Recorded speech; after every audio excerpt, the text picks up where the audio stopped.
이 본문을 가지고 진짜와 가짜, 진품과 가품이라는 제목으로 말씀을 나누려고 합니다. 자, 여러분, 우리가 흔히 말하는 명품, 진품, 그리고 이미테이션, 가짜, 가품 있죠. 근데 우리가 일상생활에서는요, 저희 같은 평범한 사람은 어느 게 진짜인지 가짜인지 구분이 안 됩니다. 저는 못 하겠더라고요.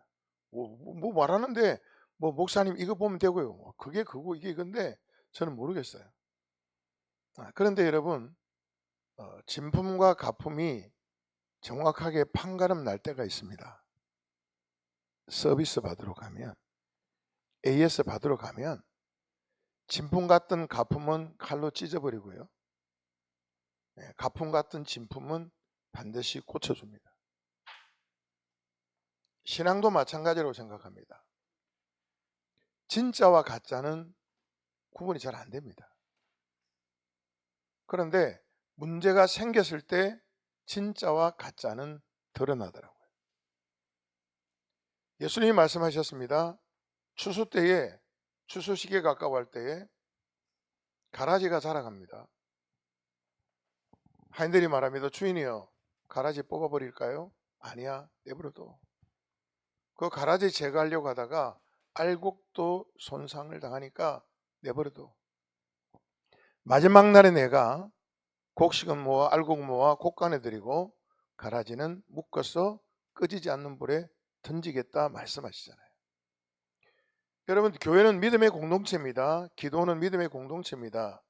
그런데 교회 안에 있다고, 기도 안에 있다고 다 진짜냐? 죄송하지만 아니더라는 거예요.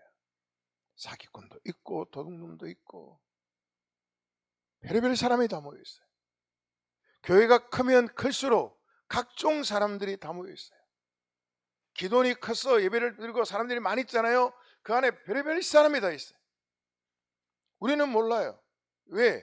다 은혜가 있는 것처럼 보이니까. 다 좋은 사람처럼 보이니까.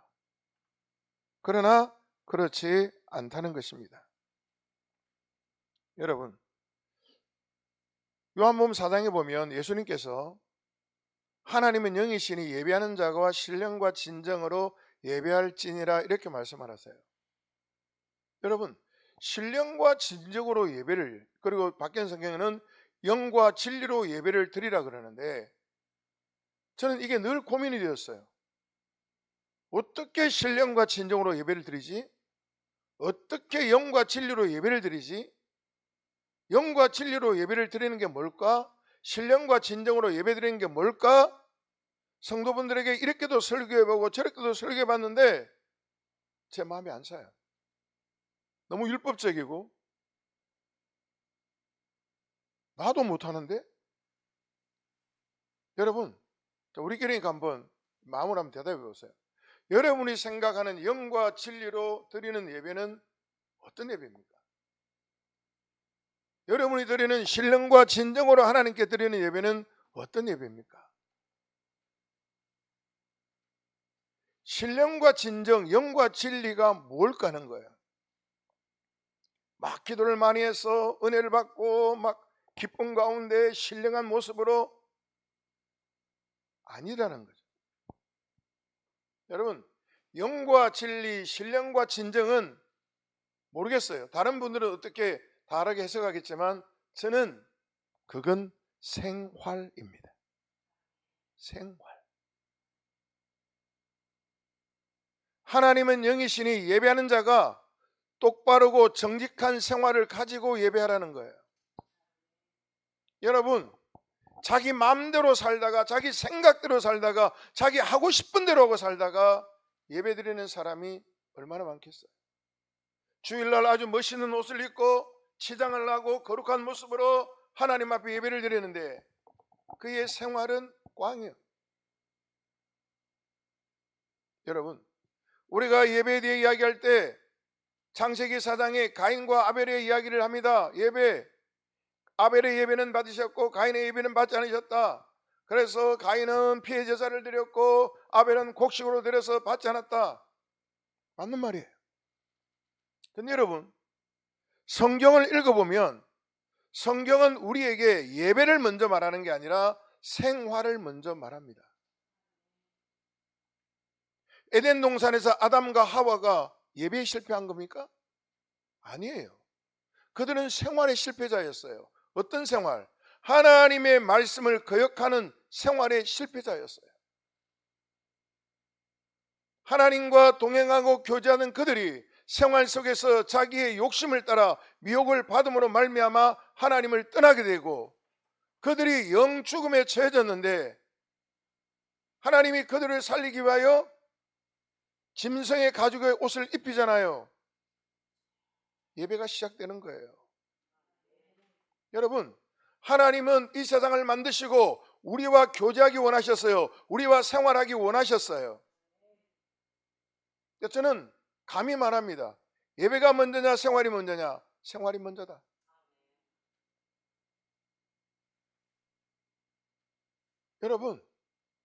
여러분이 수요 예배, 금요 예배, 새벽 예배, 주일 예배 다 드려도 생활이 하나님 보시기에 합당하지 않으면 그 예배는 아무 의미가 없습니다. 교회마다 성도들 보고 예배 나오라고 닥달합니다. 나쁜 게 아니에요. 그런데 중요한 건 우리의 진짜 예배의 자리는 삶의 자리, 생활의 자리예요. 내 생활 속에서 주님과 교제하고 성령과 교제하고 살아가고 그것을 사람들에게 보여주는 것, 그게 진짜 예배라는 겁니다. 여러분, 한국 교회만큼 예배를 많이 드리는 곳이 없죠. 그러다 보니까 이 예배가 습관화가 되었습니다. 예배가 습관화되다 보니까 그 예배 안에 진정성이 사라지게 되었습니다. 우리가 신앙생활 이렇게 말해요. 신앙생활은 신앙과 생활이 플러스 된 거예요. 신앙 플러스 생활, 신앙생활. 그럼 신앙은 뭐냐 이거예요.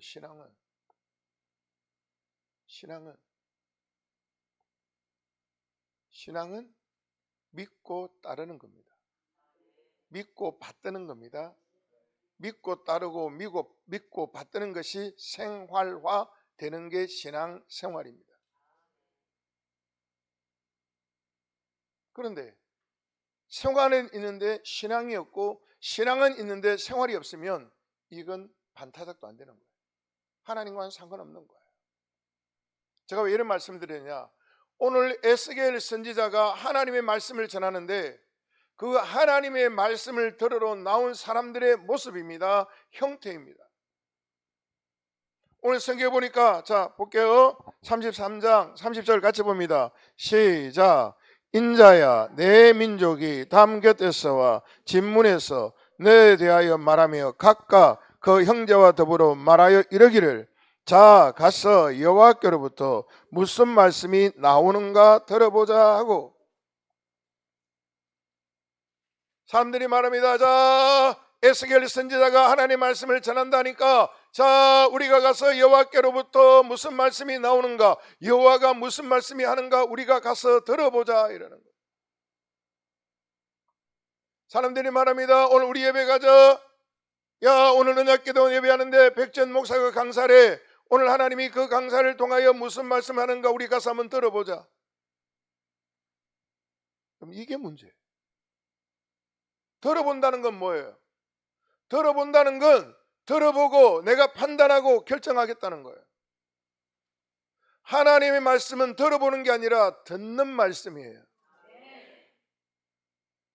진짜와 가짜, 진짜는 하나님의 말씀을 듣습니다. 가짜는 하나님의 말씀을 들어봅니다.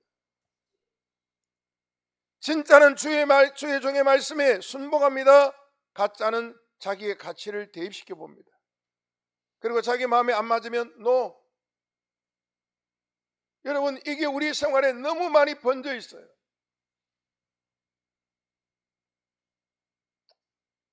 참 안타까운 거예요. 그러니까 많은 예배를 드리는데 말씀을 들어보니까 어떻게 해요? 다 갈라내는 거예요. 이건 나 불편해, 싫어. 요 정도는 내가 돼.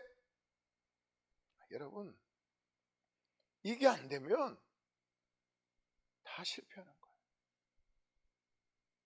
입장을 바꿔놓고 여러분의 자녀가 부모가 말씀을 하는데 지가 들어보고 할만하면 엄마 할게, 힘들면 엄마 안 할 거야?